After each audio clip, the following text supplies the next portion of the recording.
Wittgenstein, the end of his life, he didn't speak because he didn't believe that language. He was a philosopher of language, but he didn't believe that language really, that you could say anything true in language. The problem is language.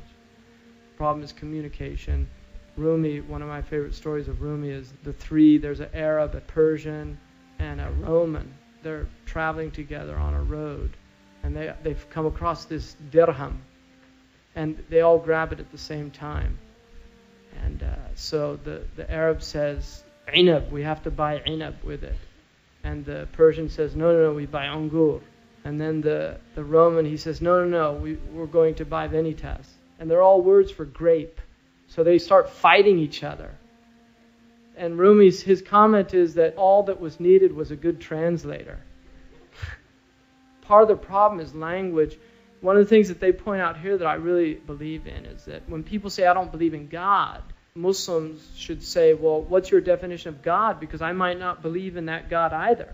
A lot of people don't believe in an unbelievable God. That's true.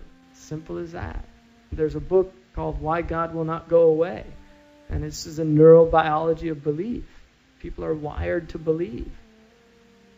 And it's just truth in that. It's as simple as that. And people do have beliefs. So unfortunately, you get caught in these kind of mind games. And I think ultimately, for me, it was a car accident. Sometimes it just takes really powerful shocks to wake people up out of that type of slumber. I mean, Sheikh Saeed Ramadan al-Bulti in Kubra Yaqiniyat al-Kawniyya says that for the Muslims, the atheist is a sign of God.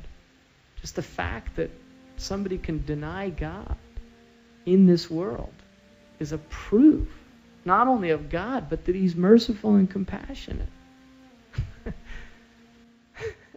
That He can walk around and say it with impunity. I don't believe in God.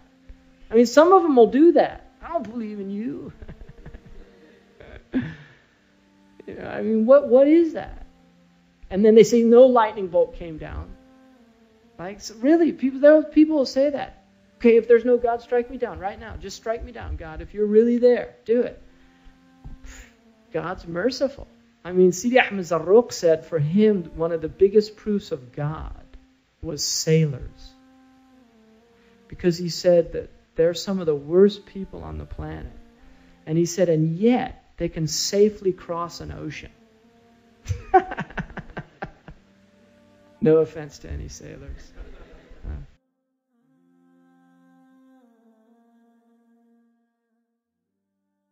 محمد سيد الكونين والثقلين والفريقين من عرب ومن عجم محمد سيد الكونين والثقلين والفريقين من عرب ومن